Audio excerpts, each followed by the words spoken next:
que está a cargo del doctor Ricardo Sánchez. El doctor Ricardo Sánchez es oncólogo radioterapeuta del Hospital de San Ignacio y del Hospital Militar Central. Y la presentación, el tema que nos va a hablar, es radiocirugía LINAC en malformaciones arteriovenosas. Doctor Sánchez.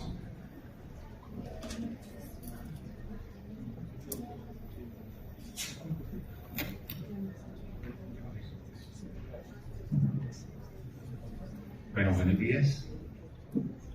Muchísimas gracias a ACRO, a la doctora Lina Loaiza y a la directiva de ACRO por el esfuerzo que hizo de traer participantes internacionales a este evento. Muy buena la organización y muchísimas gracias.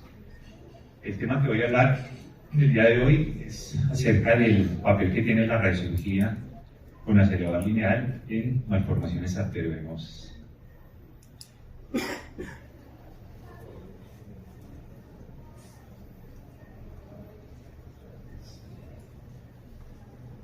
No está funcionando.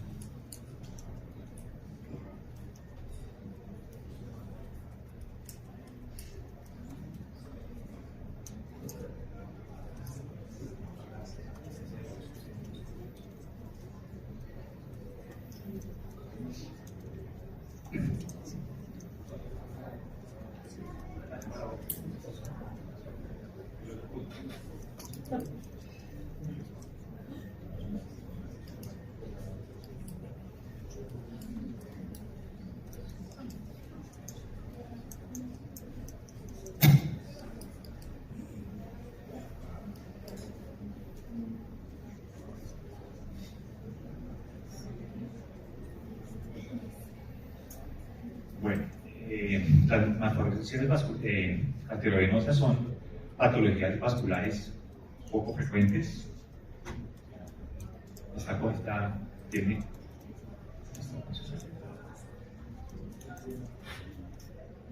el componente estructural de la malformación está compuesto de tres partes. Uno son los vasos displásicos, o lo que nos llaman los neurocirujanos, las conexiones fistulosas, que la conocemos con el nombre de nido malformativo, una arteria aferente o varias arterias aferentes que nutren el nido y una vena de drenaje. Se sabe que estas patologías es frecuente en pacientes jóvenes menores de 40 años, con una tasa de sangrado en general del 2 al 4%, y cuando sangran, la tasa de resangrado es cercana a 6 al 18% al año. La mortalidad por hemorragia está entre un 2 y un 66%, y cuando sangran pueden dejar un déficit transitorio permanente entre un 20 y un 40%. Los factores de riesgo conocidos: el tamaño pequeño del nido, drenaje venoso profundo exclusivo, la localización profunda o la localización a nivel de la fosa posterior, lactasia venosa y la presencia de aneurisma asociado al flujo. Los aneurismas se encuentran en cerca de un 3 a un 17% asociados a la malformación. Los principales aneurismas que hay que tener en cuenta asociados al flujo son los que se encuentran a nivel del flujo distal de la arteria o los intranidales, que tienen un riesgo más alto de sangrado. Este es un estudio publicado por Cano, en donde se encuentra que los pacientes con aneurismas, comparados con los que no, tienen un riesgo más alto de sangrado. De ahí la importancia de hacer una intervención, que bien sea con embolización o con cirugía, antes de hacer la radiocirugía. Ahí podemos ver que cuando no se hace radiocirugía, la probabilidad de sangrado es más alta cuando está la presencia de aneurisma que cuando lo supera. Es conocido que las malformaciones arteriovenosas son lesiones congénitas. Sin embargo, esto ha sido controversial en los últimos estudios porque exámenes prenatales, principalmente ultrasonidos de screening, no se ha encontrado una falla en el flejo vascular embrionario en muchos de los pacientes que posteriormente hacen las malformaciones. Factores genéticos asociados, tenemos estos tres que tienen altísima incidencia de presentar malformaciones, Y el otro mecanismo que se está planteando es que las malformaciones son lesiones dinámicas con angiogénesis propia, en donde mecanismos inflamatorios después de una lesión a nivel del vaso podría desencadenar, bien sea la formación y el sangrado. Entonces, generalmente puede haber una agresión a nivel del vaso que desencadena que se activen las células inflamatorias, principalmente citoquinas, quinoquinas, factores de crecimiento endodérmico vascular, que van a llegar a producir una alteración de la pared del vaso, liberación de células inflamatorias del torrente circulatorio, principalmente los macrófagos, que son los encargados de romper la barrera hematoencefálica, producir activación nuevamente de la microglía y de los astrocitos, activando más células inflamatorias y volviéndose esto en una cascada inflamatoria que va a conducir posteriormente a la formación de una malformación y al sangrado de esta. ¿Cuándo intervenir una malformación? Esa es la principal pregunta que tenemos. Hay que poner en la balanza cuál es el riesgo de sangrado, cuál es la posibilidad de oclusión con el manejo que vayamos a hacer y cuáles son las tasas de complicaciones que se puedan presentar. De ahí surge este estudio, es el estudio más importante, es un estudio fase 3 de cuándo intervenir una malformación que no ha presentado ruptura. Es el estudio de Aruba, es un estudio que autorizó 226 pacientes.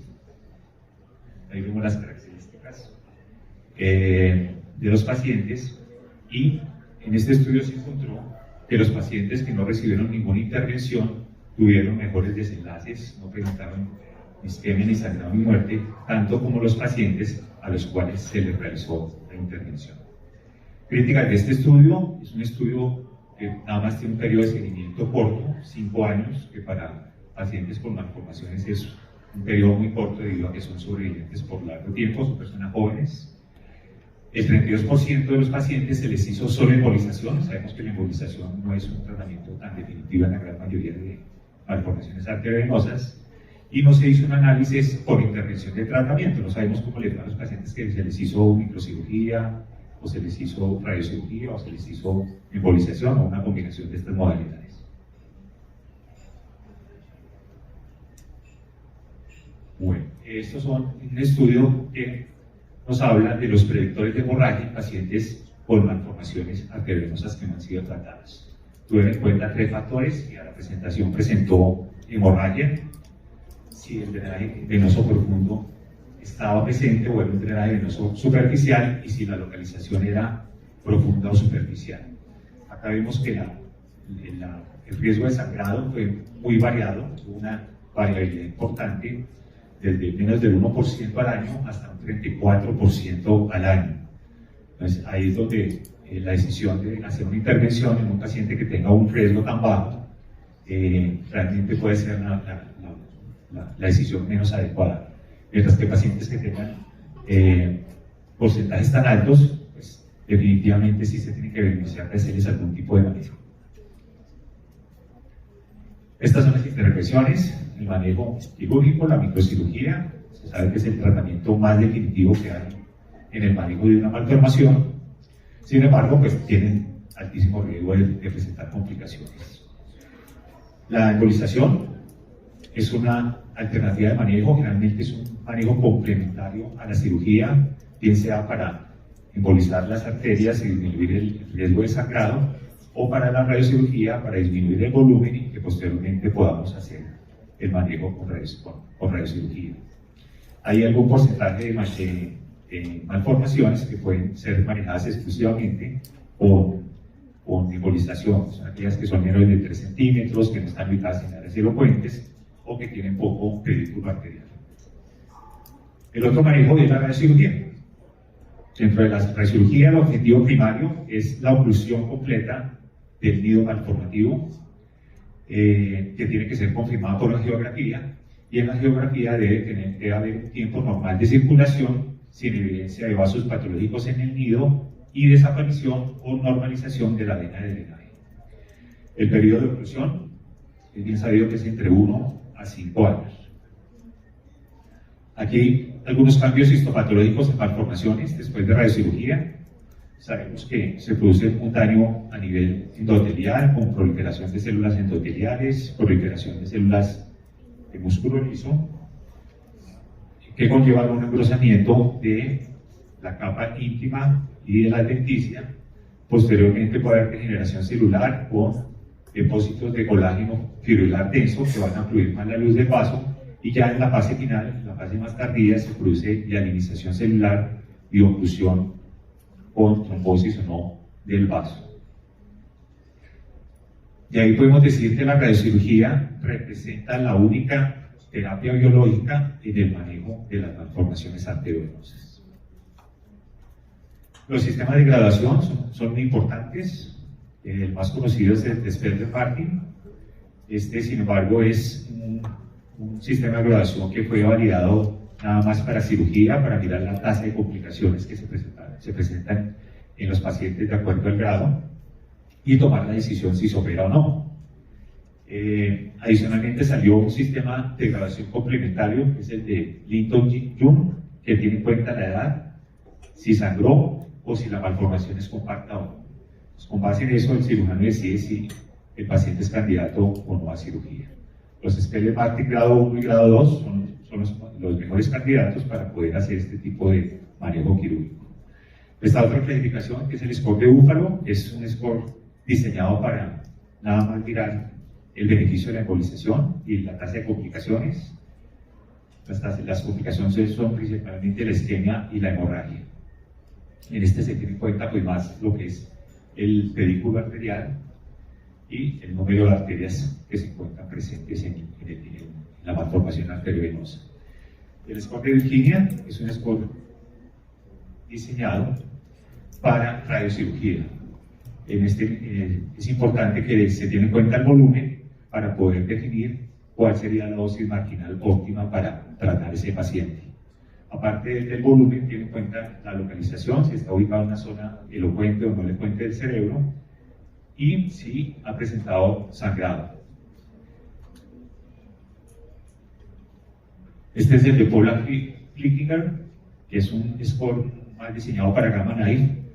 Tiene una fórmula que tiene en cuenta el volumen, la edad y la localización, y el score va de menos de 1 a más de 2. Los scores menores o iguales a 1 tienen una probabilidad de doble iteración cercana al 89%, mientras que los scores altos, mayores de 2, la probabilidad de cerrar este nido es menor de un 50%. Este fue un score diseñado por la Universidad de Heidelberg para LINAC. Tuvo en cuenta la edad del paciente, menor o mayor de 50 años, y el diámetro de la lesión, si era menor de 3 centímetros o mayor de 3 centímetros, lo puntuó de 1 a 3, siendo la puntuación 1 el score más bajo y la posibilidad más alta para poder obtener una tasa de oclusión de la malformación. Los scores 3 tienen una probabilidad muchísimo más baja, generalmente menos del 50% de obliterar la malformación a 5 años. Comparando Gamma Knife con LINAC, pues sabemos que el Gamma Knife tiene más experiencia en el manejo de malformaciones. La precisión es muy similar, el control de calidad puede ser un poquito menor en el Gamma Knife. El Gamma Knife es una máquina de uso exclusiva, mientras que la LINAC es una máquina mucho más versátil. El precio es mucho más alto en Gamma Knife por el cambio de las fuentes de cobalto cada 5 a 7 años. Es más fácil tratar localizaciones periféricas en el LINAC, mientras que el Gamma Knife tiene problemas de colisión para hacer estos tratamientos. Manejo fraccionados, hay muy poca experiencia en Gamma Knife, mientras que en el LINAC hay mucha más experiencia. Los tiempos de tratamiento son muchísimo mayores más en Gamma Knife comparado con LINAC. Es una comparación dosimétrica. Una comparación dosimétrica entre las diferentes plataformas. Esta es la plataforma de Gamma Knife, la de LINAC con arco dinámico, LINAC con arco dinámico con polimorfo de hojas dinámico y con CyberKnife. Aquí que podemos ver que la mejor plataforma en cuanto a conformalidad es la de Gamma Knife, de una conformabilidad muchísimo mejor que las otras plataformas, El índice de gradiente también es muchísimo mejor, el arrastre de la dosis. En periferia es mucho más rápido con Gamma Knife comparado con el resto con los otros aceleradores. Acá podemos ver que el 50% no toca el tallo cerebral, mientras que las otras sí alcanzan a tocar el tallo cerebral. El índice de homogeneidad pues, es muchísimo mejor con Lina comparado con Gamma Knife, porque sabemos que generalmente en Lina pues, usamos un solo isocentro, mientras que en las plataformas de Gamma Knife se utilizan múltiples isocentros. Este es un estudio pequeñito, retrospectivo de la Universidad de Washington, del tratamiento con acelerador lineal versus Gamma Knife. Es un estudio retrospectivo, menos de 200 pacientes. En esta institución trataron con Lina entre el 92 al 2000, 96 pacientes, y posteriormente adquirieron Gamma Knife, en donde tratan del 2000 al 2003, 91 pacientes. Como podemos ver, las dosis que se dieron fueron diferentes. Con Lina, que en ese momento apenas daban 16 Gray, mientras que con Gamma Knife estaban dando 20 Gray. La isodosis de prescripción es diferente, como todos sabemos que en Gamma Knife generalmente se prescribe al 50%, mientras que en Lina se prescribe al 70-80%. Los resultados encontrados, como era de esperar, la tasa de obliteración a 5 años fue del 60% para Lina versus 70% para Gamma Knife. La toxicidad fue muy similar. Esta es la evidencia pues, más reciente de resultados en las diferentes plataformas. Ahí tenemos varios estudios con Lina, hay otros estudios con Gamma Knife, con Cyber, y hay uno con protones. ¿Qué podemos concluir? Que la tasa de obliteración está entre un 50 a un 80% en estos estudios, y en la dosis que se suministra hay demasiada variabilidad en la dosis. Hay dosis entre 10 a 26 Gray, y eso es dado por el volumen de tratamiento. Los volúmenes de tratamiento grandes fueron tratados con dosis más bajas, mientras que los volúmenes pequeños recibieron dosis altas. Esta es la experiencia de estudios de radiocirugía en malformaciones con Lina. Son similares los resultados en cuanto a tasas de obliteración comparado con los adultos. A 5 años está entre un 50 a un 80% de tasa de oclusión, y la dosis que se prescribe está entre el orden entre el 15 al 25%, y eso varía pues, de acuerdo al volumen de tratamiento y a la ubicación, si está en una zona de elocuente o no. Esta es la curva del estudio de Flickenberg, en donde se hace una relación de dosis-respuesta, y podemos ver que después de 22 Gray realmente la tasa de obliteración no mejora significativamente. Entre 22 y 26 Gray hay apenas un 3% de diferencia de obliteración. También podemos decir que dar una dosis por debajo de 18 Gray, realmente las tasas de obliteración de cierre son extremadamente bajas. Estamos hablando de 60, menos del 50%, dando una dosis única por debajo de 18 realmente no es lo ideal. Bueno, entonces la mayor experiencia la tenemos con radiocirugía, dosis única, pero cuando las malformaciones son grandes, realmente tratar una malformación con dosis única no es viable, debido al alto riesgo que podemos tener de toxicidad y a la baja probabilidad de producir una oclusión del nido. Entonces, en eso tenemos dos estrategias, una por volumen estadiado y la otra por dosis estadiado, en donde está también la radioterapia hipofraccionada. Cuando se hace por volumen estadiado, se trata la malformación en 2 tiempos. Se trata parte de la malformación a una dosis entre 16 a 18 Gray, y a los 6 a 9 meses se hace la otra parte de la malformación para poder dar y irradiar toda la malformación. Mientras que cuando se hace por dosis estadiada se trata toda la malformación, pero las dosis que se dan son dosis por debajo de 18 Gray. Estos son los estudios con volumen estadiado. Todos, la evidencia que hay es todo con Gamma Knife. La dosis que se da por estadios está entre 15 y 18 Gray, y generalmente se trata con 2 o 3 estadios máximo. Aquí podemos ver que la tasa de obliteración en estas malformaciones grandes está cercana al 50%, pero la tasa de hemorragia realmente es alta. Ahí podemos ver que la tasa de hemorragia es cercana al 17%. Y esto se da porque básicamente el riesgo que se corre de la malformación sangre entre un estadio y el otro es alto, y además hay un cambio de la dinámica de la malformación al hacer una primera parte y después tratar la otra. Estos son los estudios que hay con dosis estadiado, realmente hipofraccionamiento. La gran mayoría están con LINAC. Las dosis varían entre 20 y 50 Gray, entre 2 a 12 fracciones. Y los resultados son muchísimo más bajos. Realmente la tasa de la posibilidad de obliteración a 5 años está en el orden del 30%.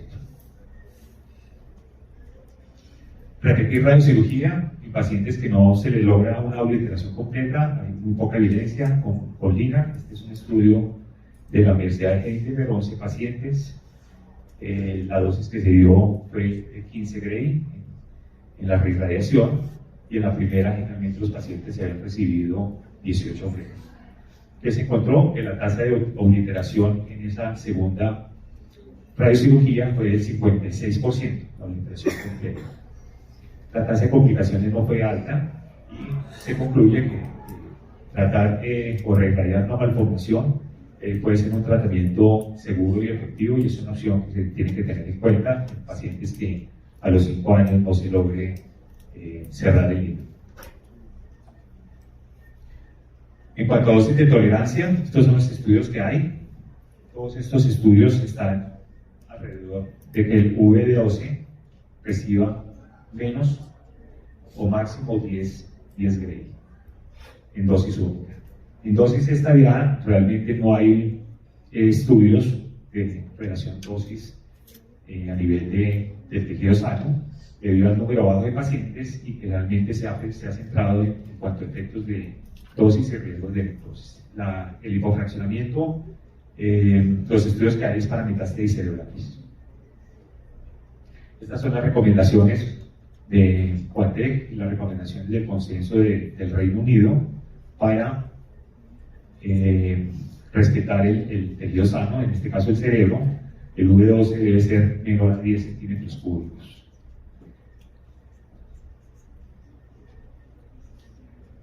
Factores predictores de radionecrosis en malformaciones arteriovenosas en LINAC. Ahí tenemos un estudio que muestra el diámetro mayor de 3 centímetros, el volumen mayor de 5 centímetros y el volumen de tejido irradiado mayor de 20 centímetros cúbicos tienen un alto riesgo de presentar radionecrosis. Los patrones de falla, cuando fallan la obliteración. Este es un estudio de 288 pacientes, de los cuales fallaron 44 pacientes, y estas fueron las principales causas de falla a la obliteración. Uno fue que no se pudo definir claramente el nido, generalmente porque tenía material de embolización previo, la recanalización que se presentaba, dosis marginales menores de 18 Gray, definitivamente hay muy poca posibilidad de producir obliteración, y en unos casos no se identificó la causa. Uno de los grandes problemas que tenemos en la definición clara del nido es la geografía en 2 dimensiones. La geografía en 2 dimensiones generalmente sobreestima el volumen, y generalmente cuando se contornea sobre la geografía, la forma que se adquiere es una forma muy simplificada. Y ahí que hoy en día se esté tratando de hacer geografías rotacionales en 3D para tratar de mejorar ese contorno de nido de malformación, principalmente en pacientes que previamente han recibido embolización, o en algunos nidos que son difusos, que no son compactos.